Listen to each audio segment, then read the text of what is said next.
ici dans la première partie de l'Open Lab. On va voir qu'il se découpe en trois pièces à l'ESUA. L'Open Lab ESUA, c'est plus de 250 mètres carrés et plus de 500 000 euros de machines mises à disposition des étudiants. C'est un projet en fait qui a commencé il y a un petit peu plus d'un an et demi maintenant, à l'initiative des étudiants et géré par les étudiants. Je vais commencer par vous montrer, puis je vous en dirai un petit peu plus au fur et à mesure. Donc là, on est dans la première zone impression, donc tout ce qui va permettre d'imprimer de façon assez conventionnelle des choses, mais sur tous les types de matériaux. L'intérêt de l'impression, c'est que tous les projets étudiants pourront être brandés aux couleurs de l'école, ESUA comme InTech, et de pouvoir avoir directement sur le projet, sur le carénage d'un projet, sur un boîtier, un beau logo ESUA, un beau logo InTech. Donc là, on a une imprimante qui permet d'imprimer sur tout type de papier, autocollant jusqu'à 1,60 m de large et puis 50 mètres de long. Un petit plotter de découpe qui permet directement contrôlé par le fichier de faire des découpes avec un cutter automatisé. Et puis une imprimante UV. L'imprimante UV, ça permet vraiment d'imprimer sur tout type de matériaux. Là, on a fait quelques exemples, par exemple sur du bois, sur de l'aluminium. Vous verrez un petit peu plus tard, par exemple, des étudiants qui fabriquent une fusée avec des pièces en aluminium, directement sur la pièce, sans autocollant. Ils peuvent imprimer ce qu'ils veulent, mais notamment les couleurs de leur école.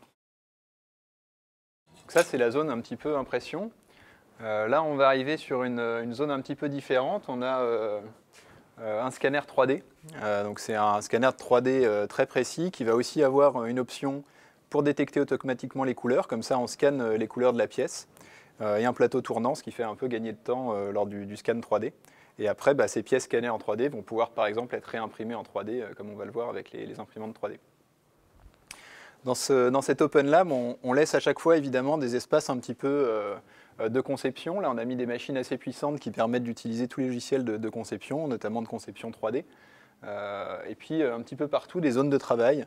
Vous verrez, il y en a tout du long de l'Open Lab, où on peut venir en petits groupes travailler sur ces projets. Là, on a d'ailleurs des étudiants qui travaillent sur un projet de drone. On vous en dira un petit peu plus juste après.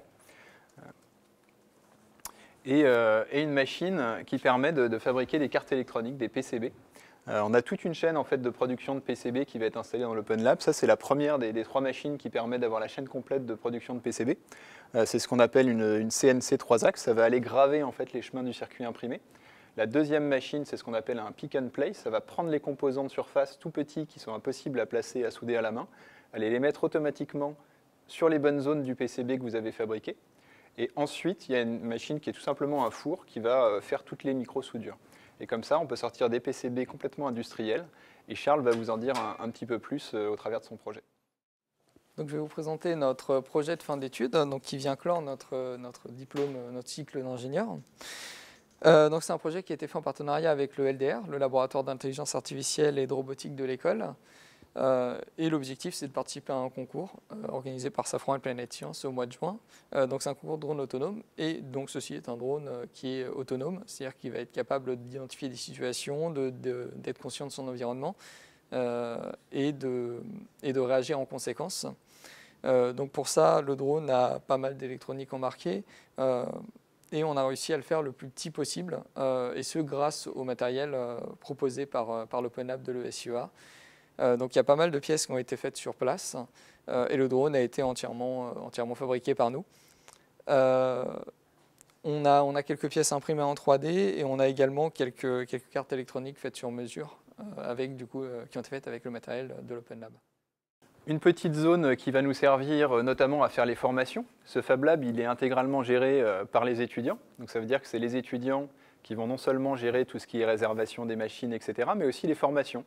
Donc ça sera la zone dans laquelle se passeront les formations aux différentes machines de l'Open Lab, avec un petit écran interactif 20 points qui permet de façon assez moderne et ludique de pouvoir faire des choses sur l'écran. Une petite zone en cours d'équipement, un petit peu plus pour la petite électronique conventionnelle avec des oscilloscopes, etc. On va rajouter des fers à souder, des choses comme ça. Toujours de la zone de conception. Et puis pour finir cette première pièce et cette première partie de l'Open Lab, la zone un petit peu plus imprimante 3D avec différents modèles, des modèles un peu en cours de reconversion par nos étudiants et puis des modèles un peu plus modernes. Et Gauthier, un autre étudiant de l'Open Lab, va vous en dire un petit peu plus et vous expliquer aussi le travail qu'il fait au niveau de la gestion de l'Open Lab. Dans cette partie de l'Open Lab, on gère tout ce qui est impression 3D. On a plusieurs technologies différentes, des imprimantes monofilaments, multifilaments, mais également des imprimantes à résine pour en fait faire des impressions plus petites, mais plus précises et surtout plus solides. Le meuble que vous voyez juste derrière moi, c'est un meuble qu'on est en train de concevoir avec d'autres étudiants qui va permettre de stocker les imprimantes à filaments, mais également de gérer tout ce qui est consommable. On est en train d'installer des petits capteurs comme ceux-ci qui vont en fait servir à peser les bobines de filaments et suivre au gramme près la consommation de tous les consommables et pouvoir les recommander si nécessaire. On met également des Raspberry Pi, ce sont en fait des micro-ordinateurs qui vont permettre de gérer les imprimantes 3D avec Octoprint, un logiciel dédié. Nous allons ensuite installer en fait, des caméras qui vont en fait, permettre de suivre à distance via un site web toutes les impressions sans devoir rester à côté des imprimantes. On a également d'autres imprimantes comme la Cube Pro qui sont des imprimantes qu'on a achetées, que l'école a achetées au tout début des imprimantes 3D qu'on va en fait recycler avec du nouvel électronique. Moi, mon rôle également dans l'Open Lab, c'est de créer le logiciel qui va permettre de gérer tous les aspects de l'Open Lab, notamment pour les étudiants qui puissent réserver les machines, mais également les formations qu'ils vont devoir suivre avant de les utiliser et tout ce qui est consommable de manière générale. J'aime beaucoup moi faire ce que je fais là parce qu'en tant qu'étudiant, ça me permet d'investir pleinement dans mon école et de faire des projets à grande ampleur. Donc là, on se retrouve dans la deuxième partie de cet Open Lab avec des machines notamment dédiées à la commande numérique. Je vais vous montrer tout ça. Donc là, une première machine qui est une thermoformeuse. Une thermoformeuse, ça permet de chauffer et de former du plastique pour faire des coques. Par exemple, ça c'est un essai d'un casque de vélo. Notamment pour le petit robot Lesialab qu'on offre en première année de l'école d'ingénieur, on va fabriquer une petite coque qui va permettre de faire un carénage au robot. Ça c'est très fin, on peut aller jusqu'à 4-5 mm d'épaisseur, donc faire des pièces en plastique très dures. Typiquement les casques de vélo du commerce sont fabriqués avec ce genre de technique. Et l'avantage qu'on a avec les différentes machines, c'est que je vais vous montrer un petit peu après la CNC 5 axes.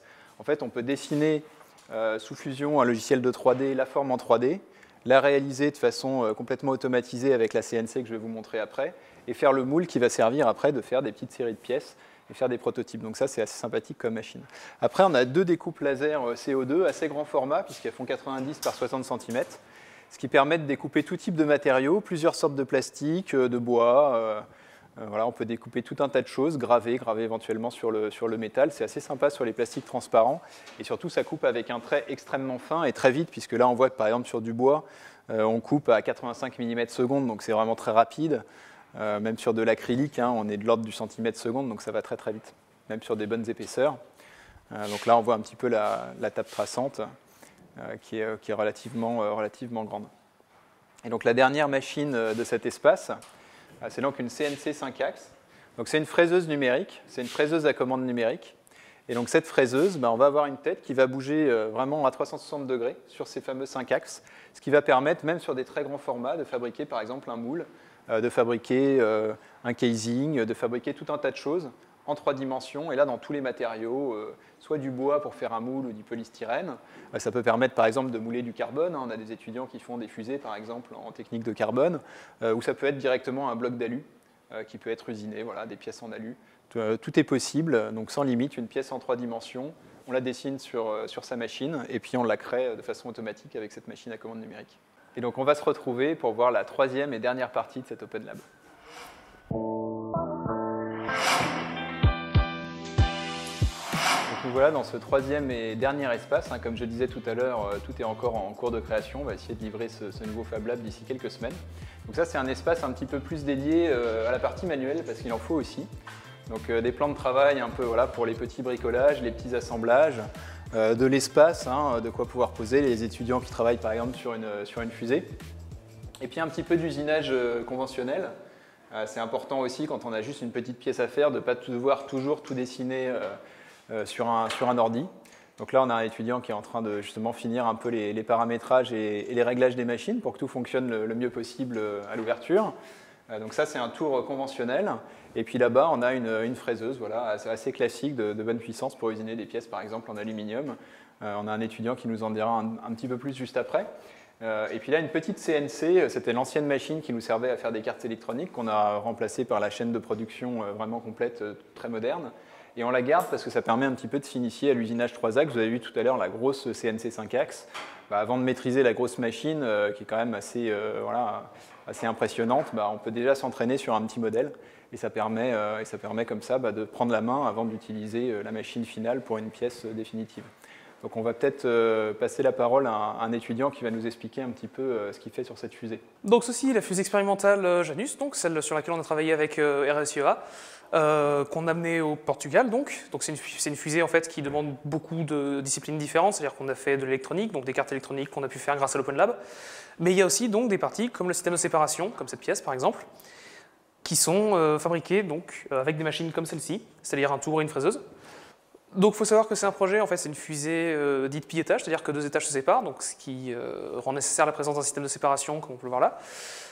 C'est un des projets qui se compte sur le doigt d'une main en France, c'est-à-dire que c'est un projet qui est quand même relativement complexe. Non, c'est un projet qui pour moi est qui m'apporte beaucoup de choses en fait d'un point de vue technique, puisque c'est l'occasion de voir des choses qu'on ne verrait pas ailleurs, que ce soit en travaillant par soi-même, puisque quand on travaille par soi-même, par définition, on est seul, on n'a pas les ressources d'une association, on n'a pas l'Open Lab.